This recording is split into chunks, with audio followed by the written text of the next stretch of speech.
They say children should be seen and not heard. That adults always know best. But what happens when brilliant young minds challenge the so-called experts and prove them spectacularly wrong? Today, we're sharing 7 incredible stories of kids who didn't just think outside the box, they completely shattered it. From exposing million-dollar scams to solving problems that stumped PhD scientists, these young geniuses left adults speechless with their intelligence, creativity, and sheer determination. These aren't just feel-good stories. They're proof that age doesn't determine wisdom, and sometimes the most profound insights come from the most unexpected sources. If these stories inspire you, make sure to hit that subscribe button, because we have many more incredible tales of underdogs who changed the world. Let's start with a story that will blow your mind. Our journey takes us to Portland, Oregon, where 9-year-old Emma Rodriguez was helping her grandmother sort through her weekly medications. Emma's grandmother, Maria, had been taking expensive prescription drugs for her arthritis, medications that cost the family nearly $800 a month. But Emma noticed something strange. The pills looked identical to the vitamin supplements her mother bought at the grocery store for $12 a bottle. Same size, same color, even the same markings. When Emma pointed this out to her family, the adults dismissed her observation. "Honey, prescription medications are completely different from vitamins," her mother explained patiently. "The doctors know what they're doing." But Emma wasn't satisfied. Using her school's computer lab, she researched the active ingredients in both medications. What she discovered shocked her, and would soon shock the entire medical community. The prescription arthritis medication contained the exact same compounds as the over-the-counter supplement, just with different packaging and a 3,000% markup. Emma had accidentally uncovered a massive pharmaceutical pricing scandal. Her findings, initially shared with her school science teacher, eventually reached investigative journalists. The resulting investigation exposed how certain pharmaceutical companies were repackaging common supplements as expensive prescription drugs, targeting elderly patients who trusted their doctor's recommendations without question. Emma's discovery led to a class action lawsuit that recovered over $40 million for affected patients. The pharmaceutical company was forced to pay substantial penalties and change their practices. When asked about her discovery, Emma simply said, "I just looked at the pills and thought they looked the same. Adults always tell us to ask questions, so I did." The adults who had dismissed her concerns? They learned that sometimes the most important observations come from the most innocent eyes. But Emma wasn't the only child to shock the experts. In the prestigious halls of Cambridge University, mathematics professors had been wrestling with a complex theorem for over a century. In the prestigious halls of Cambridge University, mathematics professors had been wrestling with a complex theorem for over a century. The Whitmore conjecture, named after the mathematician who first proposed it in 1924, had stumped some of the brightest minds in academia. Then 12-year-old Marcus Chen walked into their lives. Marcus wasn't even supposed to be at the university. His older sister was attending a summer mathematics camp, and their parents had brought Marcus along to the campus tour. While his sister participated in advanced calculus workshops, Marcus wandered into a lecture hall where Professor Elizabeth Harrison was explaining the Whitmore conjecture to graduate students. The professor was detailing why the problem remained unsolved, drawing complex equations on the whiteboard. That's when Marcus raised his small hand from the back of the room. "Excuse me," he said politely, "but couldn't you just flip the equation and work backwards from the conclusion?" The room fell silent. Graduate students turned to stare at this child who had wandered into their advanced mathematics discussion. Professor Harrison's first instinct was to gently explain why the problem wasn't that simple. But something about Marcus's suggestion nagged at her. That evening, she worked through his proposed approach. By midnight, she realized that this 12-year-old had solved a problem that had eluded mathematicians for nearly 100 years. Marcus's solution was elegant in its simplicity. He had approached the problem without the preconceived notions that had limited adult mathematicians. While experts had been trying increasingly complex solutions, Marcus saw a straightforward path that everyone else had overlooked. The mathematical community was astounded. Marcus became the youngest person ever to have a theorem named after him. The Chen solution to the Whitmore conjecture is now taught in universities worldwide. When interviewed by academic journals, Marcus shrugged and said, "I just thought about it like a puzzle. Sometimes when you can't solve a puzzle one way, you try turning it around." The professors who had spent decades on the problem? They learned that fresh perspectives often come from minds unclouded by traditional thinking. Speaking of fresh perspectives, let me tell you about 8-year-old Aisha Patel, who had spent countless hours in hospitals. 8-year-old Aisha Patel had spent countless hours in hospitals. Born with a heart condition that required regular monitoring, she was intimately familiar with medical equipment that most children never see. During one of her routine checkups, Aisha watched as nurses struggled with the IV monitoring system. The current design required nurses to manually check readings every 30 minutes, often waking sleeping patients and disrupting their recovery. "Why doesn't it just tell you when something's wrong?" Aisha asked her nurse, Jennifer. Jennifer explained that while the machines could detect problems, they weren't designed to communicate effectively with the nursing station. The technology existed, but connecting different systems was complicated. That night, Aisha couldn't stop thinking about the problem. She had seen similar issues with her gaming devices at home, different systems that couldn't talk to each other until someone figured out how to connect them. Using her basic understanding of how her tablet connected to their home Wi-Fi, Aisha drew up a simple diagram showing how hospital machines could send alerts directly to nurses' devices. Her father, an engineer, initially smiled at his daughter's cute drawing. But as he studied her diagram more carefully, he realized Aisha had identified a fundamental flaw in hospital communication systems. Her solution was not only technically feasible, but potentially revolutionary. Working with Aisha, her father contacted the hospital's technical team. Within 6 months, they had developed a prototype based on Aisha's concept. The system allowed real-time monitoring of patients without constant physical checks, improving both patient rest and nursing efficiency. The innovation was so successful that it's now being implemented in hospitals across the country. The system has reduced nursing workload by 30%, while improving patient satisfaction scores significantly. Aisha's solution saved hospitals millions of dollars in efficiency improvements and, more importantly, enhanced patient care for thousands of people. When medical technology companies tried to buy her design, Aisha insisted that any profits be used to provide free medical care for other children with heart conditions. The hospital administrators who had initially dismissed her questions? They learned that sometimes the best innovations come from those who understand problems firsthand. And speaking of understanding problems firsthand, you won't believe what 10-year-old David Kim discovered at his grandfather's grocery store. 10-year-old David Kim loved math almost as much as he loved his grandfather's small grocery store. Every weekend, David helped his grandfather, Mr. Kim, with inventory and basic bookkeeping for the family business. The store had been struggling financially, barely breaking even despite steady customer traffic. Mr. Kim couldn't understand why his profits were so low when sales seemed good.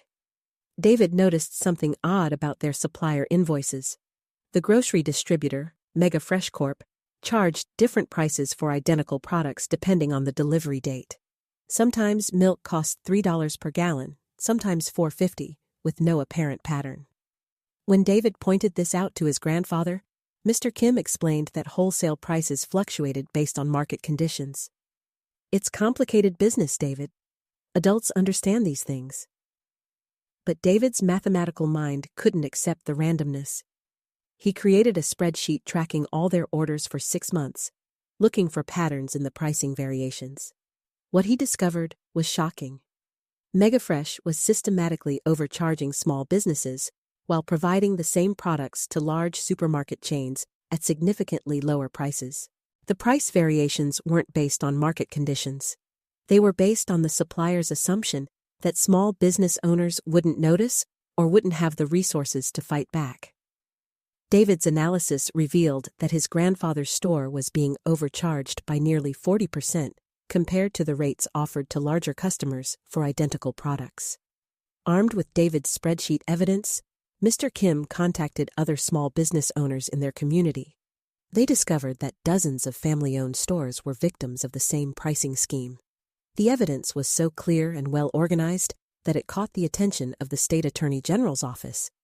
David's mathematical analysis became the cornerstone of a major investigation into discriminatory pricing practices. The resulting lawsuit against Mega Fresh Corp resulted in a $50 million settlement for affected small businesses. The company was forced to implement transparent, uniform pricing policies and faced ongoing regulatory oversight. David's grandfather's store received a settlement check for over $80,000, enough to renovate the shop and secure its future for years to come. The corporate executives who had designed the discriminatory pricing scheme, they learned that sometimes the most damaging evidence comes from the most unexpected sources. David, now known in his community as the kid who took down the big corporation, simply said, "The numbers didn't make sense, so I made a chart. Math doesn't lie." But David wasn't the only young person to notice what adults had missed. At Roosevelt Elementary, 11-year-old Maya Washington had always been fascinated by emergency procedures. 11-year-old Maya Washington had always been fascinated by emergency procedures. At Roosevelt Elementary, she noticed that fire drills were chaotic, with students confused about routes and teachers struggling to account for everyone quickly. During a particularly disorganized drill, Maya timed how long it took for her class to evacuate. 12 minutes. She had learned in her safety education that fires could spread through a building in less than 5 minutes. That night, Maya studied her school's floor plan and identified the problem. The evacuation routes were designed by adults who didn't understand how children actually moved through the building.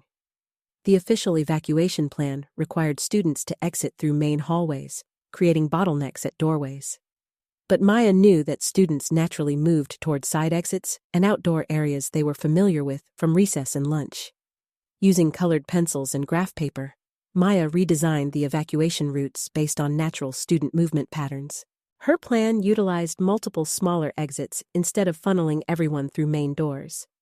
She also proposed a simple color-coding system for different grades, with each grade assigned specific routes marked by colored tape that even kindergarteners could follow without reading. When Maya presented her plan to the principal, Mrs. Foster initially praised her creativity, but explained that evacuation procedures were designed by professional safety experts and couldn't be changed by students. But Maya persisted. She asked if they could test her routes during the next practice drill, just to see if her timing estimates were accurate. The results were remarkable. Using Maya's system, the entire school evacuated in under 4 minutes, a 66% improvement in speed. More importantly, the evacuation was calmer and more organized, reducing the risk of panic-related injuries.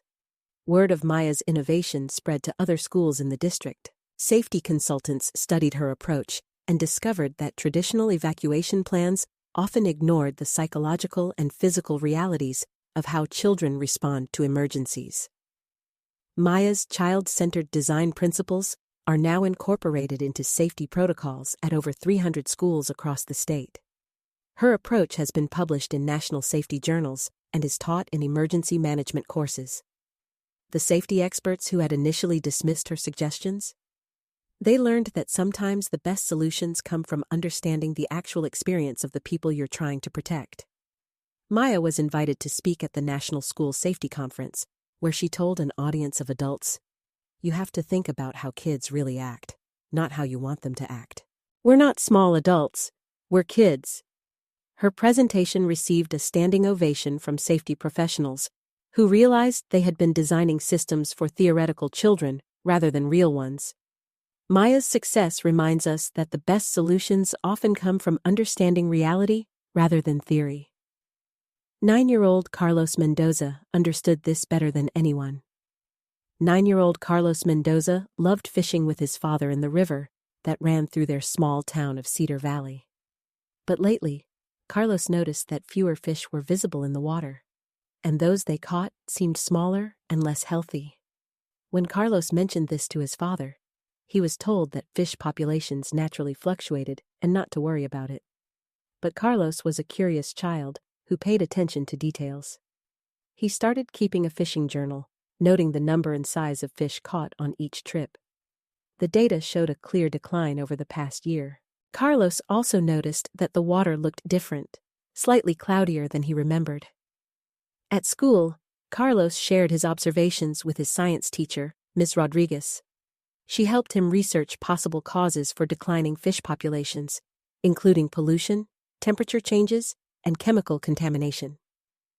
Carlos decided to test the water quality using a simple kit from the science classroom. The results showed elevated levels of chemicals typically found in industrial runoff. But Cedar Valley was a farming community with no major industries. Where could industrial chemicals be coming from? Carlos expanded his investigation, testing water samples from different points along the river. He discovered that contamination levels were highest near the town's water treatment facility. Using online maps and his own observations, Carlos traced the contamination to a small manufacturing plant that had recently opened just upstream from the town. The plant produced agricultural fertilizers and was supposed to treat all wastewater before releasing it into the river. Carlos's father was skeptical. The plant had all the proper permits and was regularly inspected by environmental officials. Surely a 9-year-old couldn't detect pollution that trained inspectors had missed. But Carlos's data was compelling. He had documented contamination levels over time, showing a clear correlation between the plant's operation and declining water quality. With his teacher's help, Carlos submitted his findings to the State Environmental Protection Agency. Initially, officials were dismissive of a report filed by an elementary school student. However, the quality of Carlos's data and the consistency of his testing methodology impressed the investigators.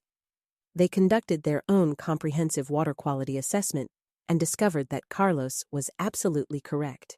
The fertilizer plant had been illegally dumping partially treated wastewater, violating environmental regulations and contaminating the town's water supply. The contamination hadn't been detected during routine inspections because officials only tested at designated points, missing the specific area where Carlos had identified the problem. The plant was forced to install proper water treatment systems and pay substantial fines. More importantly, they had to fund a complete cleanup of the contaminated river section. Carlos's vigilance not only saved the local fish population, but protected the drinking water for over 8,000 residents of Cedar Valley. The environmental officials who had initially doubted his report, they learned that sometimes the most important environmental monitoring comes from people who actually live with and observe nature daily. Carlos was honored by the state's Environmental Protection Agency and invited to participate in their youth environmental monitoring program. When asked about his achievement, Carlos said simply, "I just wanted to keep fishing with my dad. You have to pay attention to notice when things change." Carlos's story shows us the power of careful observation. But our final story proves that sometimes a fresh perspective can revolutionize entire systems. Let me tell you about 12-year-old Zoe Thompson. Our final story takes us to Miami International Airport, where 12-year-old Zoe Thompson was traveling alone to visit her grandmother. As an experienced young traveler, Zoe was familiar with airport security procedures. But during this particular trip, Zoe noticed something that troubled her. The security screening process was creating dangerous bottlenecks, with hundreds of passengers crowded together in confined spaces before going through metal detectors. Zoe had learned about crowd dynamics in her social studies class when studying historical disasters. She recognized that the current security layout created exactly the kind of dangerous crowd concentration that emergency management experts tried to avoid. While waiting in the security line, Zoe observed passenger flow patterns and identified the bottleneck points. She realized that the problem wasn't the speed of individual screenings. It was the layout of the waiting area that forced too many people into too small a space.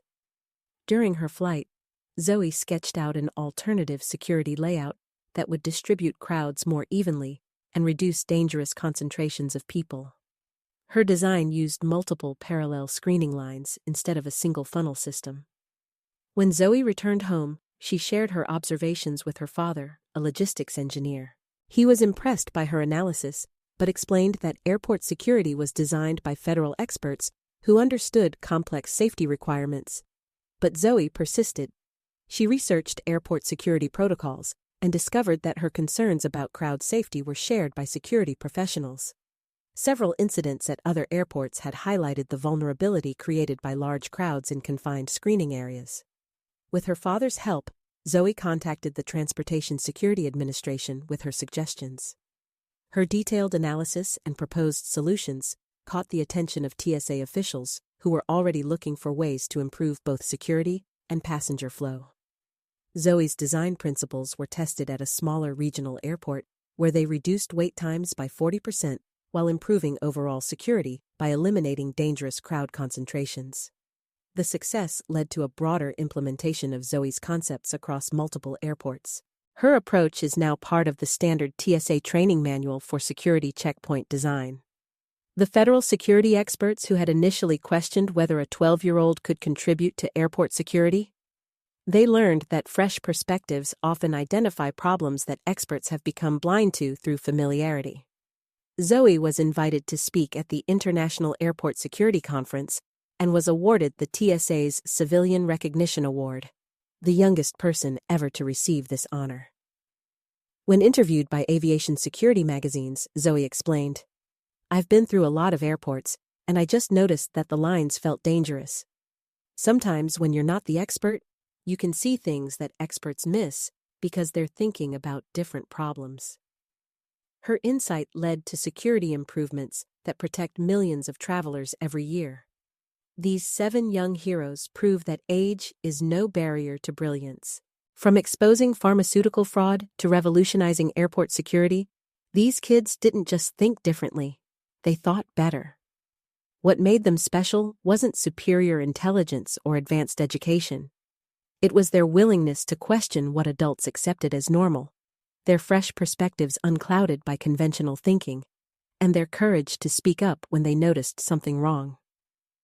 Emma Rodriguez saw identical pills and asked why one cost 60 times more than the other. Marcus Chen looked at a century-old math problem and suggested trying it backwards. Aisha Patel wondered why machines couldn't talk to each other. David Kim noticed that numbers didn't add up. Maya Washington observed that evacuation routes didn't match how children actually moved. Carlos Mendoza paid attention when his fishing spot changed. And Zoe Thompson recognized dangerous crowd patterns that security experts had overlooked. Each of these kids teaches us the same lesson. The most profound insights often come from the most unexpected sources. Sometimes wisdom comes not from experience, but from the absence of assumptions. The next time a child asks you a question that seems obvious or suggests something that sounds impossible, remember these stories. Sometimes the most important breakthroughs happen when we stop explaining why something can't be done and start listening to fresh ideas. These young heroes didn't just outsmart adults, they showed us all how to think more clearly, observe more carefully, and question more bravely. If these stories inspired you, make sure to subscribe for more incredible tales of underdogs who changed the world. And remember, age is just a number, but curiosity is timeless.